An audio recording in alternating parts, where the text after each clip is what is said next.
Okay, VAG 189 Fix damages engines. Why does this happen and why so quickly?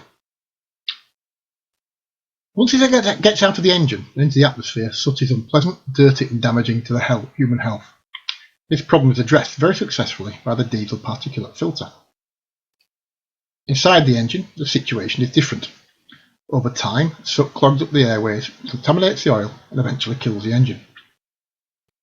Soot is a product of incomplete combustion. In general, improving combustion efficiency reduces soot, but increases NOx, and vice versa. Hence, VAG used two engine maps. Low NOx high soot in the test cell, where long-term reliability is not an issue.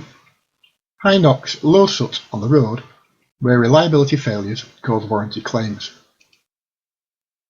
Exhaust gas recirculation is the prime method of reducing NOx in the EA189 engine.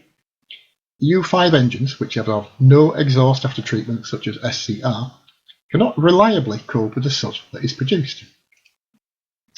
Hence, all manufacturers develop strategies which reduce NOx during the short duration of the certification test, but reduce soot for the vast majority of normal driving. This strategy reduces the gradual build-up of soot inside the engine, improving reliability and durability and reducing warranty claims. The motivation is purely financial. As the cheat device was introduced to protect the engine from damage, it follows that removing the cheat device increases soot and damages engines. This conjecture was put to VAG many times. It has been answered with obfuscation, misdirection and lies. Mr. Schmidt told the TSC, "There is nothing that reduces NOx on a Euro 5 engine. But we know in an EU5 engine that EGR is used to reduce NOx, and it increases soot." Audi told EBIS, "Reduced operation of the NOx reduction system does not reduce the amount of ash and soot in the diesel particulate filter, and therefore has no influence on its long-term durability. But the EGR reduces NOx and increases soot." The DFT stated, "There is no direct link between NOx emissions and soot. Engine-generated NOx emissions can be reduced through improved combustion system control without necessarily increasing the soot emissions and/or worsening the reliability." Clearly, the above statements all avoid acknowledging the elephant in the room, i.e., reducing NOx increases soot, which damages engines. The AG only acknowledged that implementation of the fix increases soot after evidence was published in January 2017, some 15 months after Dieselgate resolutions. Characteristically, the AG then modified their rhetoric. They admitted that the fix increases EGR flow and increases soot by threefold, but claimed that they had proved that the increased soot did not impact the reliability or durability of the DPF or the EGR, and that the durability fleet had completed some 56 million miles with no durability issues. When challenged, VAG provided no supporting evidence. VAG did provide more detail of the fix. They claimed changes to the fuel injection pattern reduced NOx without increasing soot and improved fuel efficiency, offsetting the extra fuel used in regeneration. But VAG offered no proof, and independent testing has not been carried out. In practice, owners started reporting problems, major problems, shortly after implementation of the measures. Increased and uncharacteristic engine noise, uneven idle, increased fuel consumption, decreased performance, warning lights, fault codes, limp mode and failures. VAG don't acknowledge that any of these problems are related in any way to the fix, even though some vehicles broke down before leaving the garage. Breakdowns are blamed on various items: EGR, EGR cooler, DPF, turbocharger and injectors. This is all equipment which is put under more stress by the fix, but VAG claimed that failures would have happened anyway. Vehicle certification authorities have not carried out any durability or reliability tests, so there is no independent proof. They then blamed the customer by saying that vehicles were badly maintained or chipped, but they inspect vehicles before fixing them, and have repeatedly claimed that the software changes nothing. VAG also dispute that the fix is caused by causes any change to the fuel consumption or performance. They quote VCA tests, but such tests only satisfy an administrative requirement, and bear no relationship to changes that the customer sees in the real world. Independent motoring organisations have shown that both fuel consumption and performance are degraded by the fix. VAG claims that these tests were not carried out in controlled conditions. It appears that VAG are continuing their campaign of obfuscation, misdirection and delay, whilst claiming all the time that customers are their most important asset and regaining trust is their most important goal. So, why do some vehicles fail so quickly after the fix? Immediate injector failures are most likely the result of revised injection pattern. However, soot damage is long-term in nature. Failure of the EGR system shortly after the fix needs more explanation, and this is as follows.